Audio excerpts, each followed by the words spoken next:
type video, and the subject of today's video is gaming PCs and gaming laptops. Now, this is a term that I absolutely hate. I've had this numerous arguments with my older two children about gaming PCs and gaming laptops, and what actually turns a regular PC or a regular laptop into a gaming laptop. Not a lot, to be fair. There are a number of high-end devices which aren't specifically aimed for gaming, which are quite capable of it. But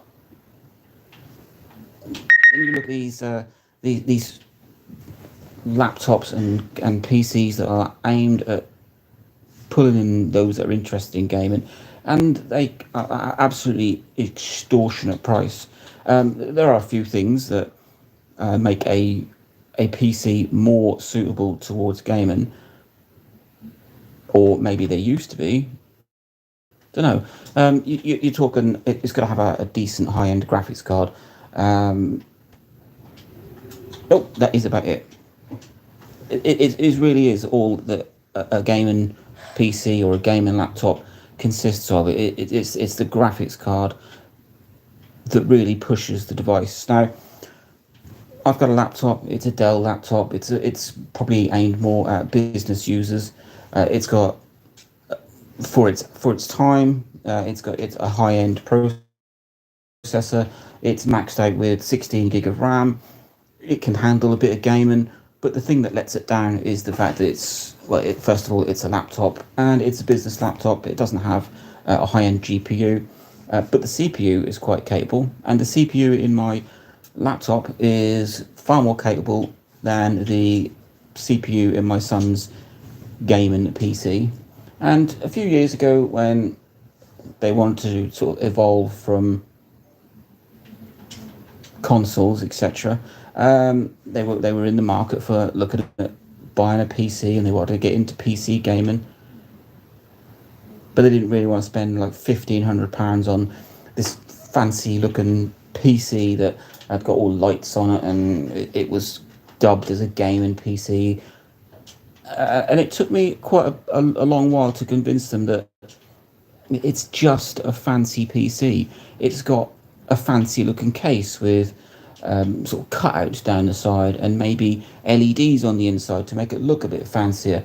Perhaps it's got an extra fan in there just to take away some of that excess heat. But under the hood, it is the same CPU as you would find in a regular PC. Maybe it would have come out of the box with more RAM, but not necessarily. And we started looking around and to buying a decent PC, not necessarily a gaming PC, but a PC with a decent enough specs. And we're probably now talking three years ago. My son bought his first PC that he wanted to use as for gaming, and it wasn't a gaming PC. It was a regular tower, admittedly quite a nice looking tower, but it was just a tower with a decent GPU, half decent, more than capable of handling sort of AAA titles at the time, and that was it. For about 150, £200, picked up this used PC, and he's been happy with it ever since. A bit of upgrading here and there. I think he put in a new GPU recently, upped the RAM a little bit, and he's been extremely happy with it. So when my other son decided that he wanted to move from console gaming and get into a bit of PC gaming, he followed suit. He didn't want to spend £1,100 on this fancy glowing PC that was supposed to be the bee's knees. For less than about £150, he picked up this decent PC.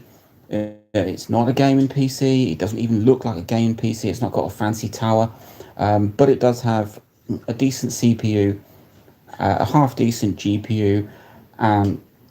Actually, it's not even a decent GPU. I think it's something like a 7th gen i3. So for a start, it's an i3 processor. Not exactly ideal. Not touted as the best for gaming. but he's had no issues with it. He plays everything under the sun on this PC, and neither of them are strictly gaming PCs. They are just decently spec'd PCs.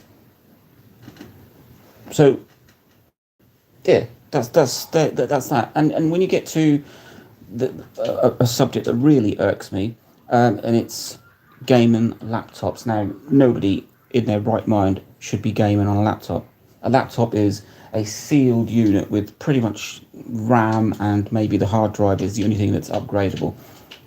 That is a throwaway device as such. It's more akin to a games console than it is a PC, because you buy a laptop, you can upgrade the memory, but pretty much nothing else you can upgrade in it. And we did buy a gaming laptop, and yet again, the main difference in that is that it had a decent GPU. It had just the same CPU and RAM setup as other laptops on the market, but it came with this fancy glowing keyboard, and it just looked like it was a bit more fancy. But the GPU was far more capable than anything you'd find in a regular laptop, because laptops are for businesses, they're for education, they're for using colleges, and maybe for doing artwork on that sort of thing. Not really aimed for gaming. So gaming laptops really do annoy me, because they are unupgradable machines. You pay a lot of money for what they class as a gaming laptop. There are a few exceptions where you can replace the GPU, or you can add in something like a Thunderbolt GPU to boost it. But in general, a gaming laptop is pretty much out of the box what you're going to get. And when that starts to struggle, or it gets old, or it needs upgrade, and the only thing you can put in that would be RAM. At least with a PC, let's not call it a gaming PC, but at least with a PC, you're buying a shell. You can upgrade every single component in there. You could even replace the board altogether and just up it. If you have one of these machines and you find that, oh, it won't play this game, or it won't play that game, and my CPU is absolutely fine, but I just need a bit better graphics processor, then you can do that. But you can do that in any PC. You can go out and buy a business machine Dell, slap some extra RAM in it, and go and upgrade the GPU, put a new graphics card in, and it's absolutely would be the same spot on as you would have for buying a dedicated gaming PC. I am not a PC gamer.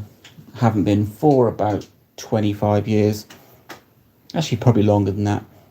But when I went out and bought my first PC, which I had all the intentions of gaming with, there wasn't such a thing as a gaming PC. It was a PC with decent specs. It was a horrible grey looking silver tower that just stood there. No fancy lights, no LEDs, no cutouts down the side, not multiple coloured fans.